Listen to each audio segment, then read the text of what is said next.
Hey everyone, it's Becky. So today I wanted to show off my contest entry for the House Flipper 2 community contest. So we had to create a dream island house for Robinson Crusoe. They basically had a template that we downloaded from mod.io, and then we used that to recreate an actual home for him out of the runes. So this is what it looks like on mod.io. This was like the original building here, and then you just subscribe to it here and it shows up in your game.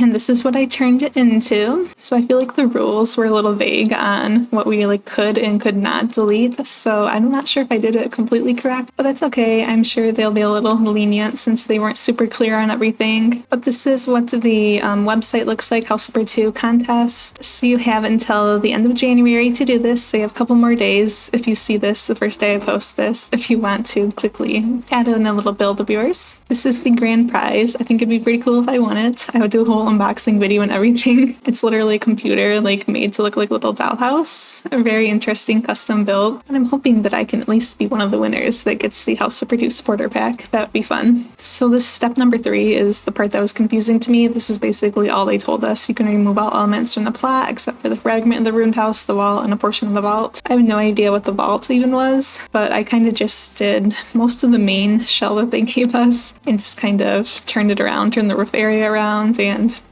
oh well. So yeah, I'll add this link down below if you want to check it out and quickly add in your build. So this is my little description of my build here. I really enjoyed being able to take the pictures and stuff. So I said Crusoe's dream island house, a beautiful rustic island property with lush plant life and complementary shades of wood, complete with the main house with Crusoe's bedroom, various seating areas, a dining room and a kitchen, and an outer building with bathrooms and sleeping quarters for visitors, helpers' living quarters, and even a gorgeous courtyard fountain.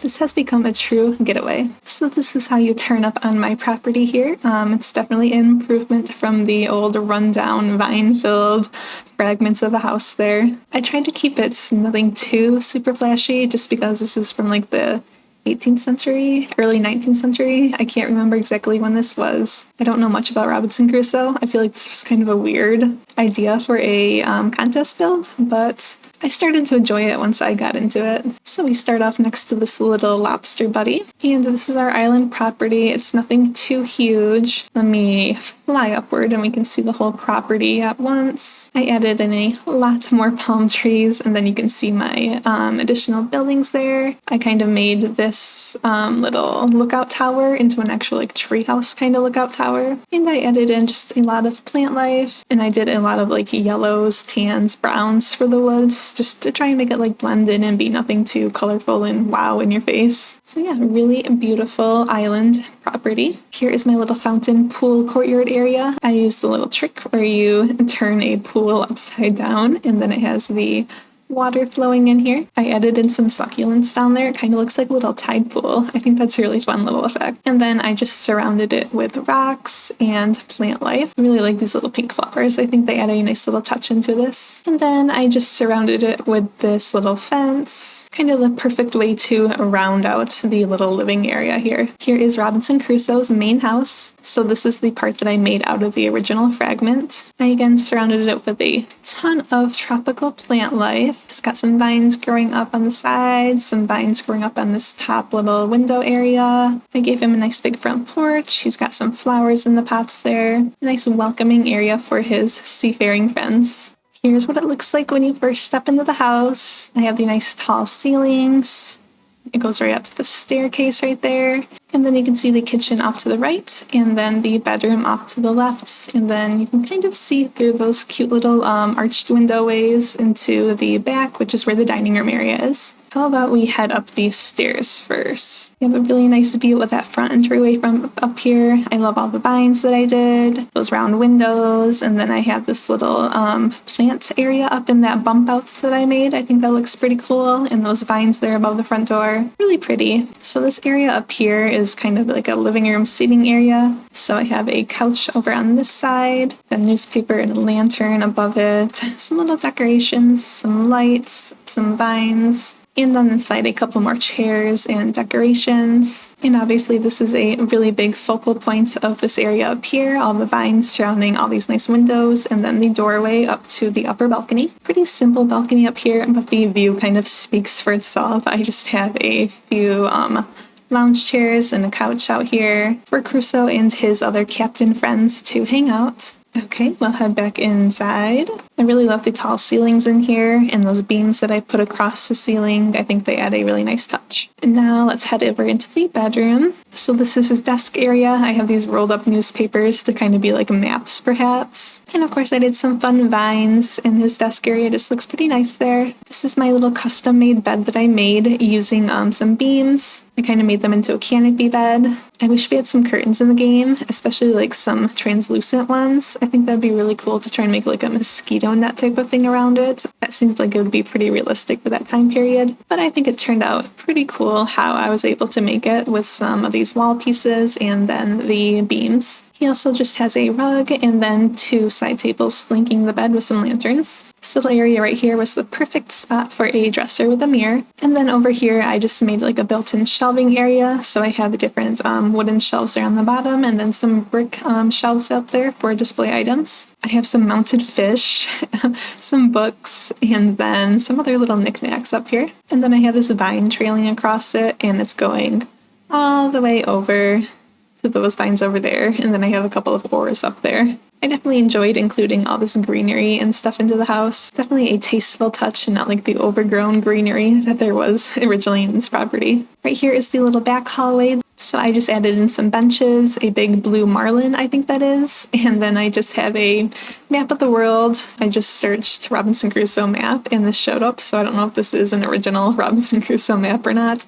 But I think it added a nice little touch right here. So yeah, just a couple of plants and then the lanterns. And I really like how these arch windows look. They kind of bring all the different rooms together. And then this is the dining room. I have the vines and flowers here flanking the large arch doorway. This was a fun little area of the house to build out. I did like the lighter wood on the walls, a nice carpet. And then I have all the greenery and plant life there outside of the big windows, really bringing the outside in. I also did a couple of beams up here with the vines growing on them. And then I obviously have these super long tables set for 10 in case he has a lot of guests showing up. One of my favorite little things that I did was this little like charcuterie board, cheese board thing. I just have some rolls, some cheese, and then various fruits. We got grapes, pears, apples, oranges. It just looks really good, I think. And then he also has some little sandwiches set out. So yeah, that is it for the dining room area. And now we can head on over into the kitchen. This is where his helpers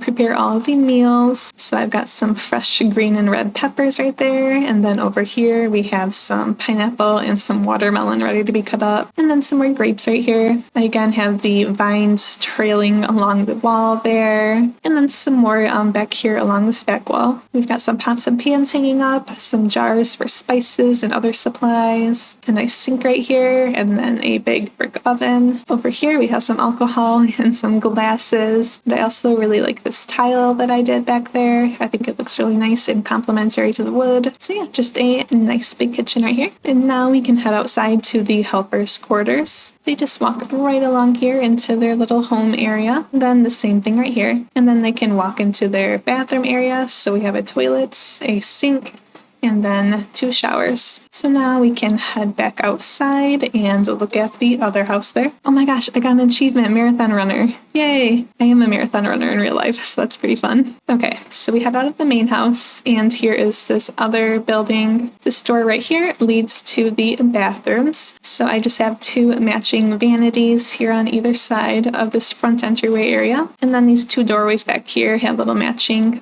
shower and toilet areas. Ignore the fact that there were kind of cuts into the toilet. But we just have both these things here and then these same nice tiles that I really like. And then right here I have a little sleeping area for his buddies that come visit. So a nice spacious little room here. Have the rug and then 3 beds here. And then I just added a couple of dressers and some plants. And they've got some nice tall ceilings up here and a nice view from the back window. And then lastly, we can hop along back here. I'm not sure how they're actually supposed to get back here, but we can go up these steps into maybe crouch down in order to get up into here. But this is the lookout tower to keep an eye out for pirates. This little rubber ducky was here originally, so I kept it. I like that they built it around this palm tree. I hope you enjoyed my tour of my contest entry for the community contest. I had a lot of fun reimagining Robinson Crusoe's house here, and I think it turned out really pretty. I might do another video touring other people's builds for this contest, so if you have an entry that you added onto Mod.io, you can let me know down below in the comments, and I can tour it in that video. Thank you so much for watching, guys, and I will talk to you soon. Bye!